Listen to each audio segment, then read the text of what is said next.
Phone check. 1, 2. The microphone check. 1, 2, 1, 2. The microphone check. I got my headphones tuned between two different AM stations, and my briefcase is full of declassified information. Declassified. Declassified. Good evening and welcome to News from Neptune for the 17th week of 2015. For almost 25 years, this program has been a spontaneous and unrehearsed discussion of the news of the week and its coverage by the media. First on a so-called community radio station, and when censored and locked out of there, welcomed, I'm happy to say, by the good folks at Urbana Public Television. I'm Carl Estabrook. My discussants tonight are David Green and David Johnson. The program is produced and directed by Jason Liggett. Our program's name, News from Neptune, was chosen to honor Noam Chomsky, who's been talking sense about American politics for twice the quarter century we've been on the air. Chomsky has said that in the American media, either you repeat the same conventional doctrines everybody is saying, or else you say something true, and it will sound like it's from Neptune. This and previous editions of this program are archived on YouTube and posted to the Facebook page for News from Neptune, where you'll also find comments from viewers, articles we've referred to, and further comments from us. I can be reached at carl@newsfromneptune.com, and I'm happy to receive your comments. It's April 24th. On this day in 1184 BC, according to the best calculations, the city of Troy was conquered by an invading Greek army. It is also on this day in 1916 that the Irish Republican Brotherhood, led by Patrick Pearse, James Connolly, and Joseph Plunkett, took the Central Post Office in Dublin and started the rebellion in Ireland against the colonial control of the British. On this day in 1967, General William Westmoreland, commanded American troops in Vietnam, said in a news conference that the enemy, he meant the Vietnamese, had, quote, gained support in the United States that gives him hope that he can win politically that which he cannot win militarily, close quote. It should be analyzed as most statements by generals are analyzed, i.e. it's false. The Vietnamese won militarily, and in fact, as described in an important article in The Guardian newspaper in London this week, they lost finally diplomatically and economically. On this day in 1996, in the Clinton administration, the Anti-Terrorism and Effective Death Penalty Act was passed into law. That made it easier for the carceral state to kill its enemies. The occasion of the traditional anniversary for the fall of Troy brought to mind an amazing pamphlet from it was written in the early years of the Second World War by Simone Weil, a French philosopher, scholar. The pamphlet is generally available, and I recommend it highly. It is one of the amazing literary products of the 20th century in regard to war. It's called The Iliad, or the Poem of Force. It's not that long, but it's extremely significant in the lessons that they draws from the meditation on war that goes back almost 3,000 years. She writes, for example, that nothing is so rare as to see misfortune fairly portrayed. The tendency is either to treat the unfortunate person as though catastrophe were his natural vocation, or to ignore the effects of misfortune on the soul, to assume, that is, the soul can suffer and remain unmarked by it, can fail, in fact, to be recast in misfortune's image. Close quote. Now, that passage came back to me when I read the article I referred to a moment ago in the Guardian this week by interesting British writer Nick Davies, in which he assesses Vietnam 40 years after the liberation of Saigon, 40 years after the withdrawal of all American military forces. the subtitle of the article is How a Communist Victory Gave Way to Capitalist Corruption. After the military victory, Vietnam's socialist model began to collapse.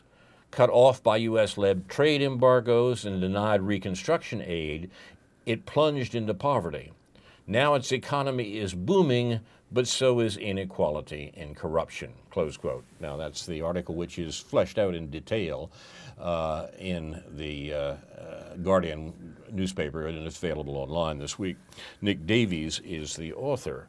And in the by the by, he talks about the circumstances that Vietnam faced after the withdrawal of American troops. Quote, the U.S. dropped more high explosives on Vietnam than the Allies used on Germany and Japan together in the Second World War. Vietnam, a small peasant country, and more ordnance than used by not only the United States, but the other Allied combatants against Germany and Japan. It also dropped napalm jelly, which stuck to its victims while it roasted their skin, white phosphorus, which burned down to the bone, fragmentation bombs, which hurled ball bearings and steel shards in all directions, and 73 million liters of toxic chemicals, including 43 million liters of Agent Orange, which killed vegetation and inflicted illness on those who were exposed to it. And famously, the U.S. also bombed Hanoi, a city full of civilians with no air force to defend it. A woman who was 8 at the time remembered wearing a leafy branch on her back as flimsy camouflage against F-11 bombers flying at twice the speed of sound. A man who worked on an anti-aircraft battery says he went home after a night of fruitless defense to find his neighborhood obliterated. The only sign of his son was a dismembered leg, which he identified by a scar, close quote. These stories seem to be an example of the forgetting Simone Weil is speaking of, and we are reminded recently in this country of what this great crime for which our country is responsible actually was. A recent book by Nick Turse called Kill Anything That Moves, The Real American War in Vietnam, describes what the United States did in committing certainly the greatest international crime since the Second World War. The fallout, literally and figuratively, from these crimes is further discussed in another important new book, Andrew Coburn's Kill Chain, The Rise of the High-Tech Assassins. It traces the connection between the American air war in Vietnam and the greatest terrorist campaign of the contemporary world, that is Barack Obama's drone assassination campaign around the globe. It's a period in which the Vietnam War is being represented to Americans as perhaps a historical curiosity and not much more. In fact, it's one of the greatest crimes of our lifetime, and our forgetting of it is not an accident. It's what the leaders who are committing the similar crimes today want to happen. So you're listening to News from Neptune, a War and Rumors of War edition, and we'll begin with David Johnson. Okay, yes, Carl, just a little comment about that. Yes, they're trying to rewrite history as far as the Vietnam War, and I would highly recommend, there's a series of films out. It's like, I think, a 12, 13-part series. It was done in the 1980s, which is the best thing I've ever seen done as far as accurate portrayal of the Vietnam War, is Stanley Karnauer's Vietnam, A Television History. Check that out. But there's all sorts of revisionist propaganda out there right now. It's just amazing. Since it's, I guess, the 50th anniversary, and they want to, or I'm not sure what the anniversary is from the pullout. Yeah, it'd be from the pullout. It would be actually no, 65 would be 50 years ago, and that's when actual that's start. the escalation to half a And be million 40th men. anniversary Yeah. of the pullout. Yes. Right. But we should remember that in 1965, the war had already been underway for almost 5 years. In other words, that the real attack on South Vietnam began in the Kennedy administration. 65 is used as a reference date in some point, in some places, because in that year, American combat troops were introduced at Da Nang, and that's taken as an anniversary for the American ground war. But what I'd like to talk about today is, first of all, of all the times I've been on News from Neptune and other programs, one of my general themes actually is this right here. And if you get a close-up, you'll see it. That's from the movie The Matrix, and I think this pretty much says it all. What if I told you that both political parties work for the same corporations? Anyway, but today I would like to talk about what's been happening internationally as far as people's fight back against what's called austerity, which is basically the economic and political policy of the 1% worldwide, trying to basically push down the standard of living and the democratic rights of working people worldwide, with the purpose of the wealthy influencing both their wealth, their privilege, and their power.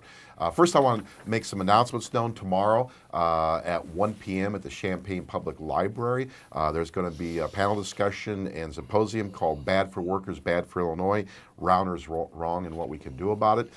So come out to that. There's going to be some interesting talks about what exactly is right to work laws, what exactly is prevailing wage, how does workmen's compensation work, and some other topics that our current governor is trying to actually destroy here in Illinois.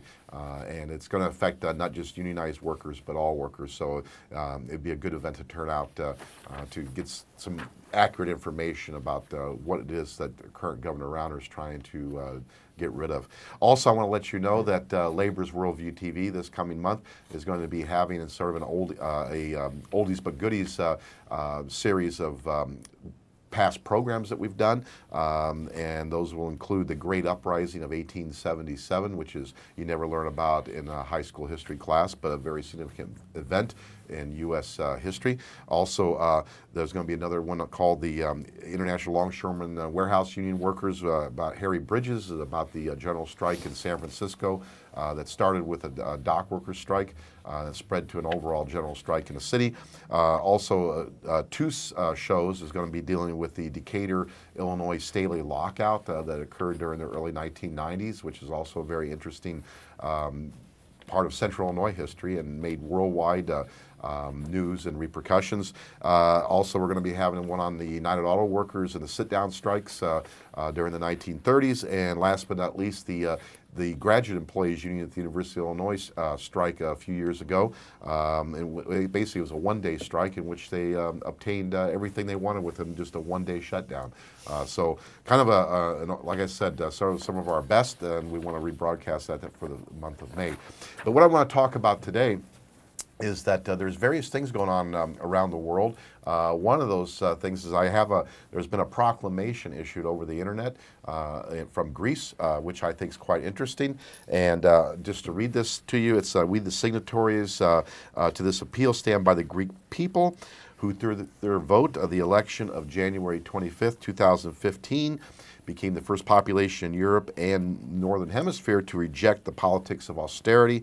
And indeed, what they want to do is set up a truth commission of the Greek Parliament, which is basically a Greek debt truth commission, which purposes basically is to find out what happened to the money that made up their loans, what were the conditions attached to these loans, how much interest had been paid, at what rate, how much capital had been repaid from these loans, how was the debt allowed to accumulate without benefiting the Greek people, where did the capital go that was lent, what was it used for, how much was diverted by whom, how was it done, and also who took out this loan and in whose name, who granted the loan, and what was their role, how did the state become involved, by what decision taken with what authority, How did private debts become public debts? Who set up such inappropriate schemes? Who pushed in this direction? Who profited from them? Were offenses or crimes committed with this money? Why has penal, civil, criminal, and administrative responsibility not been established? And these are all really good questions.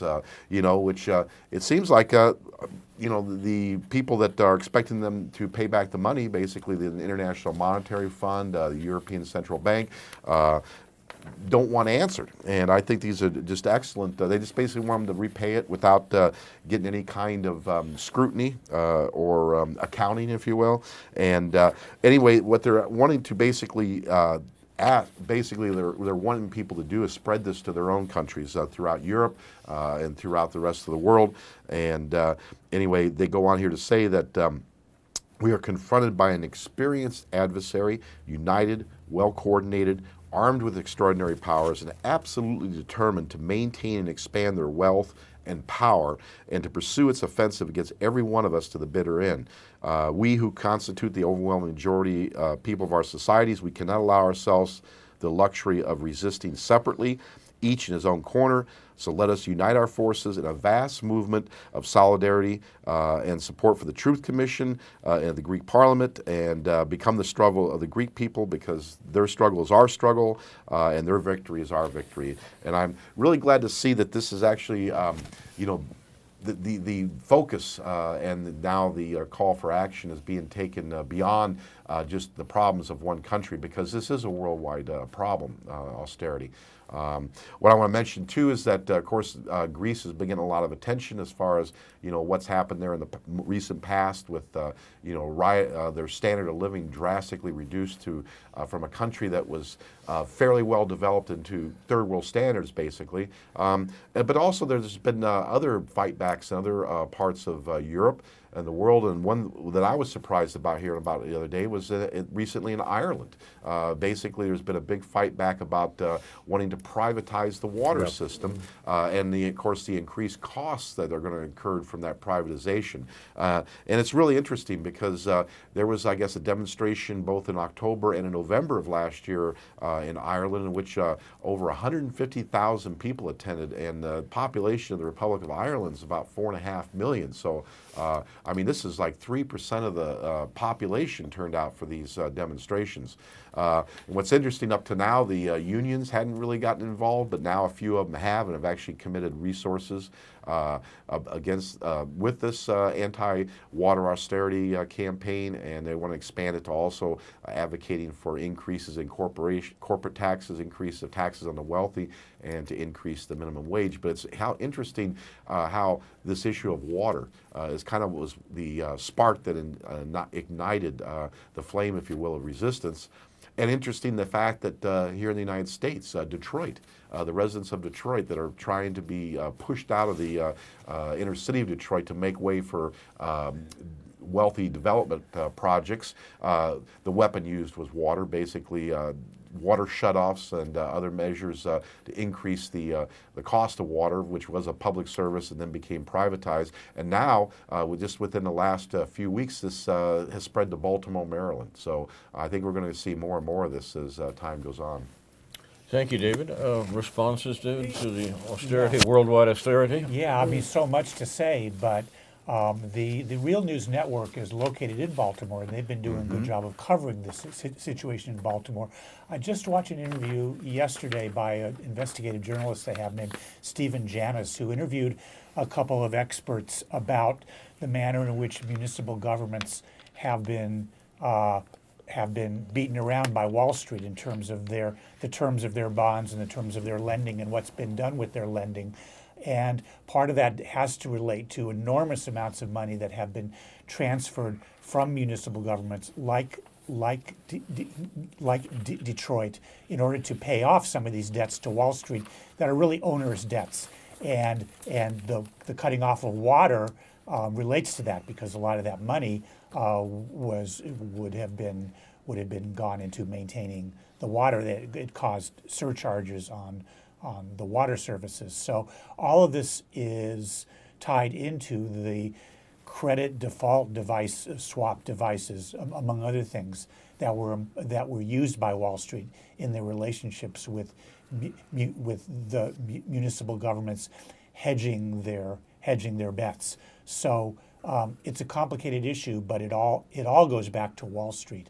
An interesting article by Richard Seymour, the British leftist, on today's issue Yes. of Counterpunch about austerity in Britain and how that has played out in British politics and how that has basically, like in Greece, changed the whole political landscape among the parties. We see a realignment of political parties in Britain now, also fueled by the Scottish, the so far failed Scottish desire to be independent of the United Kingdom. So, and in Greece itself, we see this ongoing drama of that is being played out in real time, which involves principled perspectives among people that I respect. It involves pragmatic actions among people I respect, like Yanis Varoufakis, the Greek finance minister. And it really will just come down to, it may come down to, in various venues, who blinks, and how much sacrifice and suffering Greeks are willing to endure, and how much courage they're willing to have to move away from this austerity agenda. But it seems like whatever the pragmatic debates involved, Varoufakis is determined to move away from that. Not determined at all to move away from the Eurozone, but there are those in Greece, other economists and other people in the Syriza party who do want to move away from the euro. So it's a fascinating drama and will determine a lot about how austerity and the resistance to austerity plays out in other countries like Spain, Ireland, and so forth. It is a fascinating drama, and indeed it is bound up with the other issues, I think, that are dangerously involving world political leaders right now, notably Russia, and what the Obama administration is doing vis-a-vis Russia in order to prevent the economic integration of Eurasia. It's a region of the world that the American planners have been concerned about literally for generations. Concerned is perhaps not the right word. They have been determined to control that region one way or another. And that the history of the modern world, particularly since the Second World War, can be written in terms of the American attempt to make sure that it has some control of Eurasia. These issues are bound up with the questions of austerity, both in Europe and in the United States. We sometimes don't notice that the austerity programs that are causing such trouble in Europe are paralleled by programs by the American government in this country. We don't use the same word because, of course, we're not like those Europeans. We're different, but in the actual, the process whereby American capitalism intends to restore its fortunes and indeed enhance its fortunes by squeezing the majority of the population is structurally essentially similar to austerity in Europe. And this comes home in specific cases in North America. There is a major pushback against it right now going on in Quebec, which is barely reported in the American press, but is structurally similar to what's going on in Europe. Now, David Johnson mentioned a moment ago Baltimore and what's happening there, and I think it's a place where we see some of the same concatenation of forces and all over conditions of austerity. This could become interesting even on the conscious political level, if you want to put it that way. The consciousness is not very high, I think, but the conscious political level, what I'm referring to is the fact that Martin O'Malley, the ex-governor of, the recent governor of Maryland, who was mayor of Baltimore before he became governor of Maryland, is now being touted as a liberal alternative to Hillary Clinton. Now this is interesting. There's a segment. This has Jimmy Carter written all over Yeah, it. actually, that's an important comparison. I Yeah, was just yeah. going to draw another comparison to Yeah. to Michael Bloomberg in New York. This level of managerial capitalist liberals who are standing in the wings, waiting to take over when the remarkable shell game that is American politics, needs a transformation. O'Malley is an interesting fellow. He's not stupid. None of these people are dumb. They're vicious, and that's different. But And dangerous. dangerous. When they're smart and vicious. Definitely dangerous.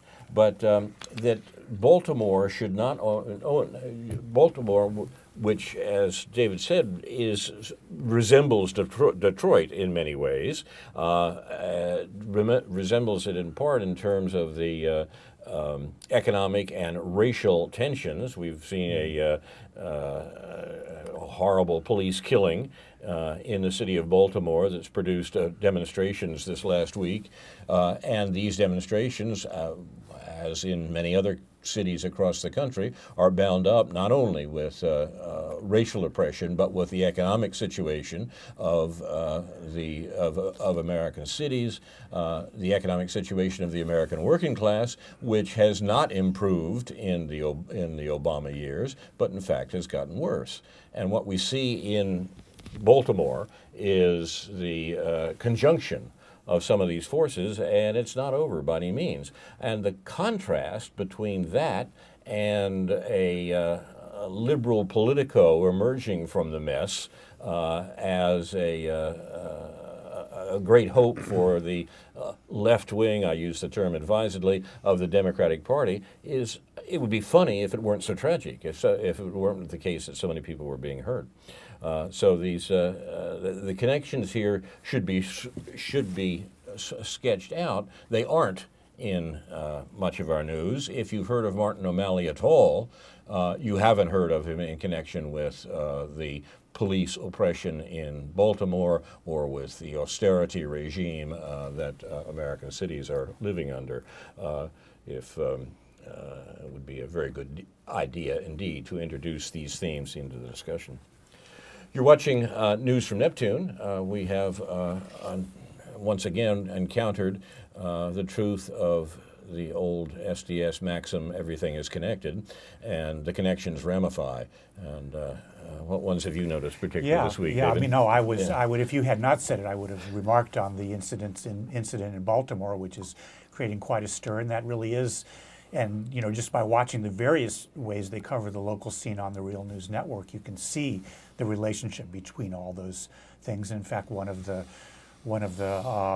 commentators on one of the interviewers now is a guy named Eddie Conway, who was a former Black Panther, who was in jail for many years, who's now taken up a seat at the Real News Network covering these issues. It was actually also interviewed by Amy Goodman earlier this week. But as far as connections, let me follow up by saying that Jimmy Carter did a lot of good things after he was president. Yeah, just so nobody misunderstands what I might be saying about things he's done since then. But his presidency did mark the beginning of the neoliberal era. Yes. I mean, if not President Ford, then certainly President Carter. Uh-huh. Oh, yeah. You can't really divide these things that finely in terms of how these policies evolved. But Vietnam, I had a letter in the paper yesterday about Vietnam because I felt it was needed after a few stories related to veterans both from World War II, Korea, and Vietnam, in which it's clear and not surprising at all that the News Gazette is going to take an approach to observing the 50th anniversaries of various aspects of the Vietnam War by taking the honor the veterans approach to that. And I have no problem with veterans being able to tell their stories. However, personally, subjectively, that's fine. That doesn't give us history without some analysis and some context. And I think what I wanted to do in that letter was to provide some context in terms of the fact that most people, generally speaking, of the age between the man sitting to my right and myself, where we're not really enthusiastic. I mean, I didn't have to willfully refuse to fight the war. All I had to do was stay in college, but that was certainly a priority at that time. You know, I was smart enough to drop classes that I knew I was going to fail, so that I could stay in college, and that's actually true. But in any event, the story of Vietnam needs to be told in historical context, and it isn't that the News Gazette is revising the kind of understanding that we promote on this show. They're just ignoring that, hoping it will go away, and that if people just honor veterans and allow veterans to speak in a rather bland way about their experiences in the war. Beyond that, I was thinking as I was coming in today about the book, which I haven't read thoroughly, but parts of, The Good War by Studs Terkel, which even when he talks about the good war, he talks the range of experiences that he documents give the good war an irony within its title. Not, you know, we are of course supposed to honor the Second World War, and there are many reasons for doing that, but that doesn't mean that the story has its complexities and its dark sides, and certainly many veterans. I think there's a tendency for veterans to be used in all kinds of ways. Oh, yes. And one writer who has been very concerned with the veterans of the Vietnam War is a sociologist in the northeastern part of this country named Jerry Lemke, who wrote a book that debunked the notion that veterans were spat upon when they returned from home. Right. And he's also continued to debunk other aspects of it in a kind of complex way that I'm not even sure I have a complete understanding of or agree with. But he attempts to sort of complicate the label of PTSD as it is applied to veterans of the Vietnam War in a way that, as I understand it, he's not dismissing the diagnosis of post-traumatic stress disorder, but he is questioning the way that the media and the public have labeled veterans as a way of perhaps not taking veterans as seriously as they might be. He feels what I hope that my letter might generate in the local media is some real honest testimony, as best as they can, among veterans and people alive at that time of the war, at home, abroad, and so forth, that won't sort of live in the shadow of veterans having been traumatized by the war, because there just simply were a lot of veterans who opposed the war, that may have had bad experiences, obviously, but it didn't take a trauma for them to see what they were doing was either futile or just wrong. And I think perhaps some of those, there may be no responses to my letter, but there hopefully will be some constructive discourse that goes beyond what the News Gazette is attempting to shape in that regard. The veterans themselves are a site of struggle, so to speak, over this immense effort, conscious effort, by the American government to propagandize that war. And veterans groups have been among the first to point that out, to say this is what the Pentagon and the American government is doing with its anniversary celebrations about Vietnam. That is, it's trying to misrepresent what actually happened because it's worried that a new generation of Americans may come to understand and know what actually happened and the great crime committed by the U.S. there. So just an example almost at random, Fox News this week carried a story full of outrage at how a veterans group in a Florida holiday location was caught up in a drunken college fraternity weekend, and the brothers in the fraternity were accused of disrespecting the veterans, their flags, so forth and so on. And indeed, and with reference to Jerry Lemke a moment ago, spitting on a disabled veteran. We can imagine what Fox News would do with that.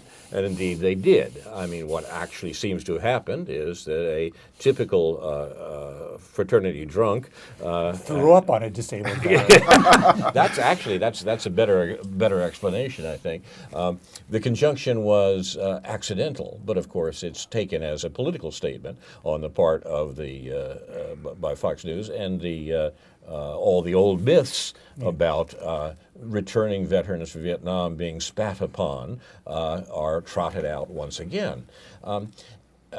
It's worthwhile, by the way, when those myths are mentioned, that the people who excoriated returning veterans were those folks who thought that the United States needed to renew the attack on Vietnam. Those people who condemned Nixon's withdrawal of combat troops from Vietnam and said that the reason the Vietnam War wasn't going well was that American troops were too scared to fight. They were cowards, and they weren't fighting the war for our freedoms the way they should be. Those were the folks who condemned returning veterans. And there was even a germ of truth in that, because the great untold story about the Vietnam War is that the U.S. withdrew its combat troops because its draft army revolted in Vietnam. Its draft army refused to fight the war. The conjunction was between the anti-war movement at home and the draftees in Vietnam, who realized that they were being asked to do something that was not only immensely dangerous, but immoral and illegal as well. And that the great fear of the anti-war movement, the great fear about the anti-war movement among the American government was represented by that remark from General Westmoreland that I started the hour with, where the notion was that the American resolve, the resolve of American soldiers being undermined by the anti-war movement at home, that is, the movement that was pointing out what the war was actually about. We had a stab in the back myth growing up in America in those days, and the people who metaphorically spat on American veterans were the hawks, the folks who wanted to continue the war. So it was a story that is refurbished practically every generation for propaganda purposes. The casual reference that we hear about American veterans should be honored, American veterans of Vietnam and elsewhere should be honored because they were defending our freedom, needs to be thought about. It is certainly not the case that American veterans who suffered in various horrible ways in this generation and the last, it's not the case that they were defending our freedoms in any way at all. They were defending the control of the of the worldwide economy by the United States, and that's what they were sent to do in Southeast Asia and in Southwest Asia as well. The current wars, the Bush-Obama wars in Southwest Asia, are a continuation in terms of their purpose of the wars in Southeast Asia. This is a truth that can't be acknowledged. And therefore we have this immense propaganda effort to try to misrepresent what actually happened. David? Yeah, in fact, I think what's really important here is whether it be the News Gazette or Fox News or any of their ilk, the important question here is which veterans are they going to highlight? See, they're not going to be having veterans on there that are going to be talking, that basically said that the wars were, horrible, unjust, and were, not a good thing that the country should have done. You're not going to find one of those. And if they do have one of those, you guarantee that they're going to have at least 9 or 10 that say, oh, no, it was a noble cause, and we were stabbed in the back, by all those anti-war hippies. Right. The important thing to remember is that a huge component of the anti-war movement during the Vietnam War were military soldiers and sailors. Exactly. There's a great film that I would really highly recommend that I've shown on Labor's Worldview TV in the past, which I'm going to have to probably get dust off and bring out maybe sometime in June, July with some other similar films. But this film is called Sir, No Sir, and it specifically shows the GI resistance to the war, basically the anti-war movement within the military during the Vietnam War, going back to the early years of the Vietnam War, and of course growing in strength as the war went on. Let's not forget too that there was a huge contingent of soldiers and sailors, Vietnam veterans, at the last towards the last couple of years of the Vietnam War, had a huge protest outside the U.S. Congress, in which many of them threw their medals over this erected security fence that was put up by the police, people just don't really understand. And of course, they want to rewrite history here again, and they want to try to, this whole myth about GIs being spit on, maybe it happened once or twice, who knows? But the fact that it has happened as a regular occurrence, no, that's been totally disproved. I think it's important. And why should we care about something that happened 40, 50 years ago? Well, it's because, again, they're trying to rewrite history in order to justify what they're currently doing in Afghanistan and other parts of the world. It's basically, as you said, Carl, it's nothing, let's put it this way, there were lessons learned from Vietnam, and they're trying to obliterate those lessons and try to rewrite the whole narrative and the whole scenario. But basically, it's the same thing. The wealthy and the corporations who control this government want to expand their wealth, power, and privilege, and by doing so, war is very profitable in and of itself, not to mention the control of whatever resources or cheap labor they're trying to control. It was the case in Southeast Asia and Vietnam, Laos, Cambodia during the 60s and 70s, and it's the same today as far as Afghanistan and a whole countless other range of countries that are currently in turmoil, no thanks to our government using our tax dollars to kill people and destabilize and destroy countries. It's worthwhile, too, I think, to get some of the history right, which naturally our media and government don't want us to get right. And one of the places where it's perhaps most difficult to do that in recent memory is the Carter administration. As David mentioned, Jimmy Carter's administration, in retrospect, is the origin of both neoliberalism as an economic doctrine, a way of reestablishing the control of American capitalism insofar as it had slipped, that is, by removing those things that really were helpful to people in the post-war American economy.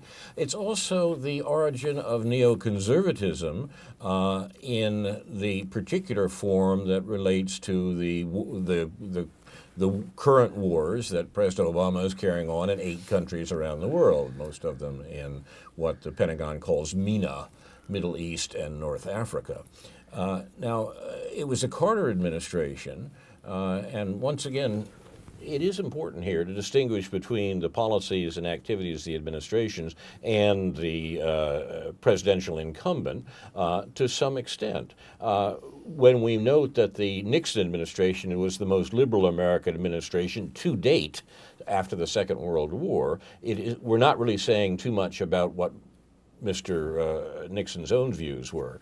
When we say the Carter administration was the origin of both contemporary neoliberalism and neoconservatism, we don't scant the things that David mentioned a moment ago that Carter has done since he left office, but he is responsible in regard to Vietnam for one of the worst propaganda comments about Vietnam that continues to resonate to this day. The Vietnam Peace Accords involved the U.S. responsibility for paying reparations for the damage that had been done in Vietnam. There actually was a passage in the Accords where the U.S. talked about money, a little bit of money, for some of the immense damage done by the fact the U.S. dropped as much ordinance on South Vietnam as it was used in the Second World War. But the U.S. never did that, never paid that. When Carter was asked about that while he was president, doesn't the U.S. have an obligation to live up to this treaty? Carter said, no, we don't. After all, the destruction was mutual. Now, you need to let that sink in. The notion that what the U.S. did to Vietnam and what Vietnam did to the U.S. was mutual is an amazing comment. And it belongs there in the notion that the veterans are defending our freedom, the notion that what the U.S. is doing is a vast worldwide crusade for peace, justice, and democracy. These are immense lies, overwhelming lies, lies so blatant that it's hard not to see them when they are simply stated. The destruction was mutual, said Jimmy Carter, about what Vietnam and the United States did to one another. That's incredible. And this, of course, as we know, this was a liberal presidency in American terms. It's that has to be deconstructed. Yeah, I mean, subsequent to the Vietnam War, you had an amazing series of just really hoaxes, really, I mean, talk about conspiracies. I mean, grand conspiracies to invent this whole mythology about POW MIAs, Oh, yes. and which dominated the 1980s. Exactly. Nothing ever proven that there were people, that there were soldiers still being held. But this came official, this became official propaganda at an enormous level, to the point where you had the POW MIA flags flying over the post office, and still do, and people don't understand what a monumental lie this was all based on. It came out of the whole sort of Rambo era of the 1980s. But Carl, I also wanted to footnote your comment about the origins of neoconservatism. There's a nice article at Jacobin, at the Jacobin website now, by a guy named Hartman, who's written a book about the origins of the neoconservative movement, which, I mean, I don't think you won't agree with this. I mean, there's a point for placing the real emergence of it in as late as the mid-70s. Right. But it certainly goes back to the 1960s, as he talks about people like Irving Kristol and Norvald Podhoretz, and what conservatism, where it emanated from, was really the campus, to a certain extent, the civil rights movement, and in reaction to that, the campus rebellion and the Black Power movement, as this fellow, I think his name is Andrew Hartman, points out in his article, where all of these formerly leftist Trotskyite people like Irving Kristol and Nathan Glazer, eminent sociologists of that era,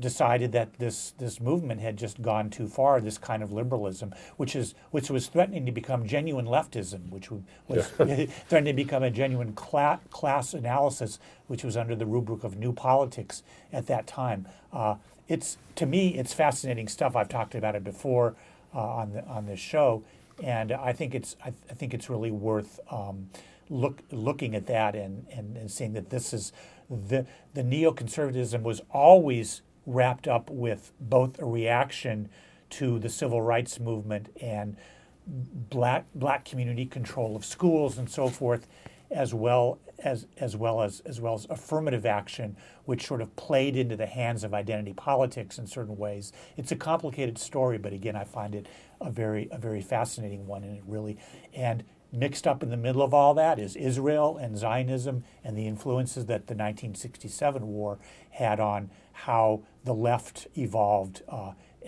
in that era, as the consciousness, as the focus moved from, as you said, Southeast Asia to Southwest Asia. You're watching News from Neptune. We have a few minutes left. We have other topics that need to be introduced this evening, gentlemen? Well, one thing I find interesting, Carl, is that I saw this on the internet about Colombian trade unionists are still targeted for death despite U.S.-led labor action plan.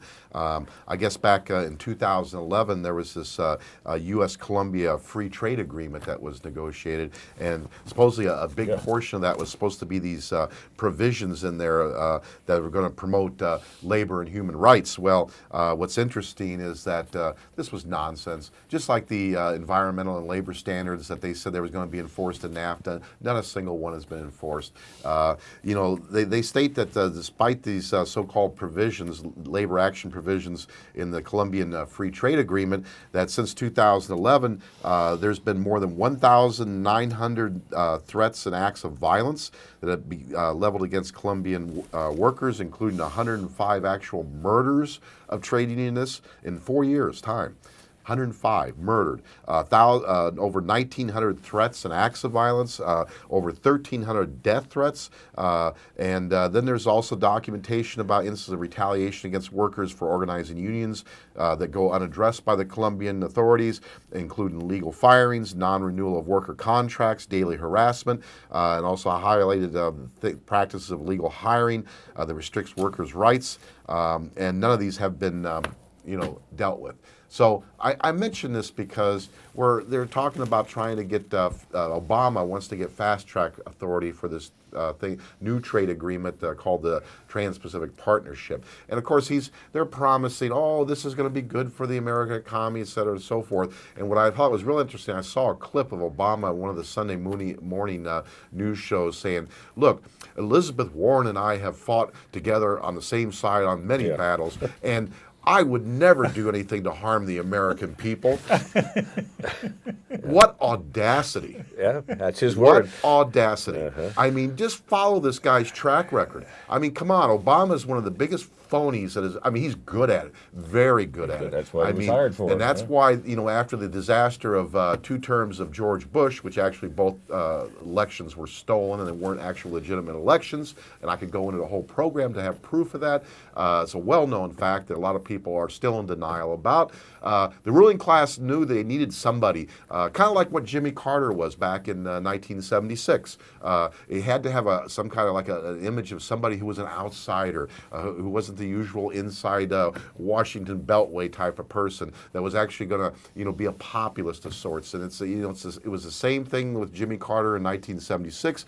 Is what they did with Obama in 2008. And this Obama, in this case, has been quite a good servant of the ruling class, but he has done next to nothing to help the average working American. And this latest thing with the Trans-Pacific Partnership, wow. If this thing passes, I mean, this is going to be extremely harmful to just not American workers, but also the general public, whether you're a worker or not, as far as food safety and environmental regulations. I mean, infringement of our local, national, and state sovereignty, of the citizens being able to decide laws and policies. I mean, this is just a horrible thing. And for Obama to say, I would never do anything to harm the American people, just give me this authority to pass this trade agreement that, by the way, is secret and you can't see any of the specifics of it. Not even a member of Congress is able to see this. So, I mean, it's just, again, this one I think Obama has, exceeded most expectations of audacity. He exceeds my expectations of that even. Unbelievable. It's remarkable how often the word audacity associated with Obama slips into the word mendacity. Yeah, but how it's amazing that what Glenn Ford calls the black misleadership class on Black Agenda Report, and local leaders who I respect. And I don't know how they can anymore keep a straight face in saying that they support Obama. There's some sort of, he's trying to do the best he can in the face of opposition. He's joined the Republican Party at the most fundamental level.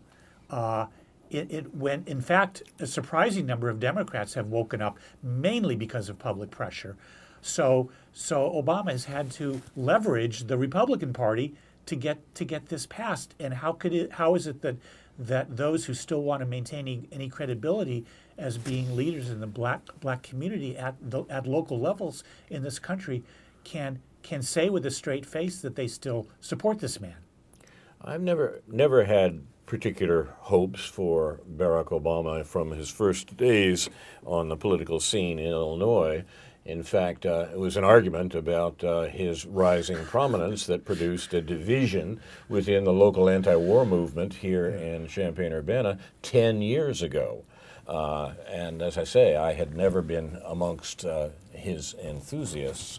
But it's important, I think, really, to attend to the history we've been talking about tonight and to recognize that the differences in Obama and Bush are a matter of style, not of substance. That Barack Obama has followed the programs of the younger Bush at least as vigorously as his predecessor did, and that these programs, economic and military, are. For example, he is indeed, even today, carrying on wars in more countries than George Bush ever did. The special forces, American death squads, are active in twice as many countries in the Obama administration as they were in the Bush administration. As I say, if there are any historians a generation from now, if there's any of us a generation from now able to look back on this, I think the contrast will be a contrast, as I say, in style, not in substance, and in terms of any contrast in substance at all, it will simply be the rigorization of the economic and military crimes of the Bush administration in the course of the Obama administration. Even with my jaundiced view of Obama from early on, I actually am astonished in these last days of two aspects of the Obama administration's program that even my pessimism wouldn't have warned me about 10 years ago. One is the one that David Johnson mentions, the neoliberal trade pact, the Trans-Pacific Partnership, and its parallel trade pact, by the way, with Europe, the TTIP. These go beyond, as I say, anything that we might have imagined, and as we looked on the rise of Barack Obama. The second point may even be more dangerous, and that is the amazing belligerent approach to Russia. Now, here again, we need some good history. We need a good account of what the American policy towards Russia, towards Eurasia in general, has been since the Second World War. We have the mythology of the U.S. bravely standing against communism, but this is a mythology comparable to some of the other great political mythologies of the last century or two. It's a flat lie. What the U.S. was actually doing vis-a-vis Russia and Eurasia in our lifetimes, that's a story that still needs to be told, and what they're doing now is not to be believed. The U.S. government is risking war, and that would be nuclear war with Russia, in order to maintain its economic control of Eurasia. If you had told me a few years ago that the Obama administration would be doing that, I think I wouldn't have believed you. It's astonishing. And that's unfortunately where we are. You've been watching News from Neptune for the 17th week of 2015, a War and Rumors of War edition. I'm Carl Estabrook. My discussants tonight have been David Green and David Johnson. Let me just say one sure. thing. I want to post something on Facebook that I've written about this neoconservative background, and it's not good. very long, and I will post it on the Please do. the Facebook as a sneak preview on the News from Neptune Facebook page for people who read that and for everybody else who reads Facebook. And let us remind you also of Labor's Worldview, Sunday at 4 p.m. with David Johnson. And David Green has been supporting the News Gazette and the Daily Illini by bringing them better copy than they ever publish, and he's not even being paid for it. Inshallah, we'll be back next week with a new edition of News from Neptune. To remind you, in the words of Edward de Vere, what's past is prologue. What to come in yours and my discharge. In the meantime, confusion to our enemies, and a good night to you.